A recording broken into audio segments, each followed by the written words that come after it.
Bismillahirrahmanirrahim. Assalamualaikum warahmatullahi wabarakatuh. Menarik fenomena berkibarnya hashtag bubarkan PDIP di Twitter. Tentu ini menjadi kajian menarik karena kita tahu sebelumnya kalau melihat pada kronologisnya maka itu kan berawal dari politisi Demokrat yang menyoal tentang keputusan pemerintah untuk tetap menaikkan anggaran untuk pembangunan infrastruktur.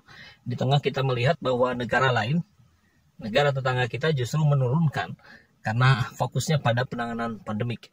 Dan kalau dilihat dari anggaran yang sudah ditetapkan oleh pemerintah, maka alokasi untuk kesehatan jauh di bawah untuk infrastruktur. Nah, ini yang disoal oleh politisi Demokrat tersebut. Tapi kemudian kan diserang oleh para buzzer dengan tenggelamkan Demokrat. Yang lucu adalah Demokrat menyerang pemerintah. Kan pemerintah bukan hanya PDIP ya. Tapi kemudian balasannya adalah pada bubarkan PDIP. Tentu ini adalah sebuah akumulasi panjang yang ditonton oleh rakyat Indonesia ya, oleh para warganet yang bagaimana melihat setiap orang-orang atau pihak-pihak yang mencoba mengkritisi pemerintah, kemudian itu seolah-olah kesannya seperti yang dibully balik, dihantam balik, bahkan kalau mungkin ditenggelamkan seperti yang saat ini sedang dirasakan oleh Demokrat ya, ada upaya untuk menenggelamkan Demokrat melalui hashtag ya. Ini kan memang zamannya perang opini, jadi tentu tidak bisa dianggap remeh hal-hal yang seperti ini. Maka apa yang terjadi hari ini, tentu ini adalah sebuah langkah blunder yang dilakukan oleh tim buzzer. Kalau benar buzzer ya seperti yang disinyalir oleh politisi Demokrat tadi. Ya bagaimana tidak gitu, ketika tugasnya untuk menenggelamkan pihak lain justru pihaknya sendirilah atau malah PDIP lah yang justru kena batunya ya. Tapi akumulasi yang terasa oleh rakyat hari ini memang tidak bisa dianggap remeh juga ya. Bagaimana rakyat dipertontonkan oleh para kader PDIP yang bertubi-tubi, bahkan kalau skala yang besar itu yang kemarin terjadi kan kita lihat bahwa ada staf Edi Prabowo itu kan si Andrew kader PDIP, kemudian Juliari Batubara jelas-jelas bendahara PDIP, belum Bupati Kota Waringin, Wali Kota Cimahi. Wah, dan saya kira untuk menghitungnya pun sulit. Maka ketika ada muncul hashtag bubarkan PDIP, maka semua orang yang menyaksikan sepak terjangnya PDIP hari ini tentu tergerak untuk ikut mencuitkan tagar tersebut. Ini hal yang sangat wajar, manusiawi, lumrah, dan sangat logis gitu. Karena hari ini kita melihat bahwa rakyat jelata, rakyat kebanyakan, ini ya terutama tentu warganet, kemampuan daya analitiknya ini sudah menyamai para pakar.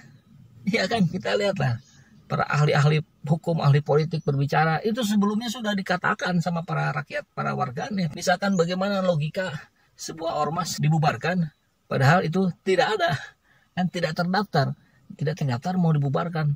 Nah ini kan netizen sudah berbicara jauh-jauh hari. Nah baru belakangan kemarin para pakar kemudian bicara ini tidak bisa, apa yang tidak terdaftar tidak bisa dibubarkan. Bukan hanya menyamai para tokoh ya, nih kemampuan para netizen ini bahkan sudah melampaui, luar biasa ini. Jadi ini penguasa justru masih jauh berhati-hati justru terhadap warganet, terhadap rakyat jelata. Perbincangan politik, perbincangan yang ada di level tinggi itu sudah sama dengan perbincangan yang ada di warung kopi sebelah rumah. Sudah sama dengan tongkrongan anak-anak muda sambil digabung dengan diskusi-diskusi yang lain yang non politik. Hari ini kesetaraan kemampuan kita menganalisa situasi ini sudah hampir merata.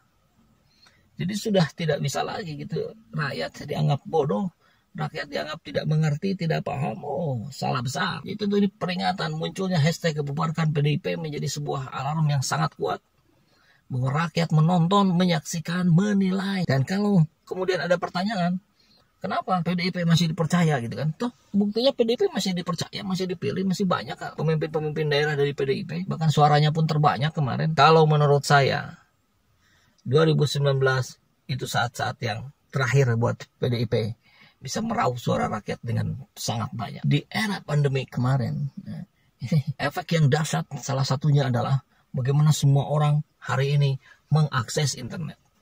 Barangkali sebelum pandemi orang-orang yang mengakses internet itu hanyalah orang-orang yang anak-anak kuliah, para pekerja kantoran. Tapi hari ini itu menyasar ke emak-emak, itu menyasar ke orang-orang yang masih berusia remaja. Dan itu pun menyasar para lansia. Kalau diperhatikan dari YouTube Analytics saya, penonton terbanyak justru ada di sekitaran usia 25-35, kemudian 55-65. Ini kan range-nya menjadi merata sekali gitu. Bahkan di usia 45-55 itu di bawah yang 55-65. Artinya apa? bahwa sepak terjang yang dilakukan oleh pemerintah itu akan sangat dipantau, dan bukan hanya dipantau, kemudian dinilai dan kemudian disikapi. Kalau memang misalkan PDIP tidak bisa bubar karena justru itu akan melanggar undang-undang sendiri, saya tidak paham urusan itu, dan kita bisa dengan lebih mudah untuk mensosialisasikan, jangan lagi pilih PDIP. Begitu ya, secara umum nih, secara global nih. Satu dua kader PDIP tentu ada yang bagus, tentu ada yang betul-betul menyuarakan suara hati rakyat, betul-betul mengedepankan apa yang dirasakan oleh rakyat, dan berbuat dengan bahasa perbuatan, dan melakukan sesuatu dengan bahasa perbuatan, bukan hanya bahasa kata-kata. Maka sebetulnya seperti di video-video saya sebelumnya, hari ini kita melihat sosok, karena kalau kita melihat institusi, melihat partai politik, memang sukar dipercaya. Yang jelas tidak ada satupun partai yang tidak terjerat kasus korupsi ya, para kadernya.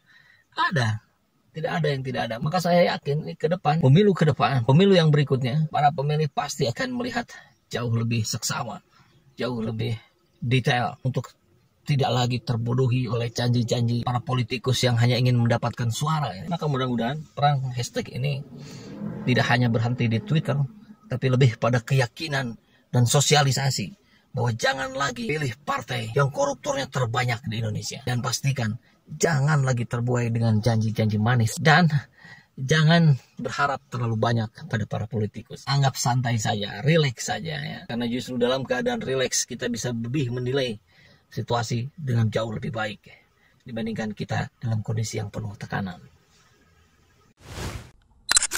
Alhamdulillahirrabbilalamin, saat ini banyak sekali sahabat-sahabat dari Saiful Zaman Channel yang menjadi patron dari kegiatan ini, yang mendukung, yang mensupport dengan berbagai cara. Luar biasa, via WhatsApp, via grup, via media sosial lainnya. Bahkan tidak sedikit yang kemudian mendonasikan uangnya untuk perjuangan kami di medan dakwah ini. Ya jelas hal ini sangat membantu keberlangsungan channel ini, karena kebutuhan pun kemudian bertambah. Tidak bisa lagi ini dikerjakan oleh 1-2 orang. Kita harus merekrut lebih banyak orang. Dan itu jelas membutuhkan dana yang tidak kecil. Nah, oleh karena itu buat sahabat-sahabat semua yang terus mendukung kami, doakan juga kami untuk mampu istiqomah, untuk mampu terus menyuarakan dan menggemakan suara hati rakyat. Dan seperti biasa, bagi yang ingin membersamai kami dengan membantu operasional channel ini, sahabat bisa mendonasikannya ke nomor rekening yang ada di bawah sini. Dan silakan untuk mengkonfirmasikannya ke nomor yang ada di sini.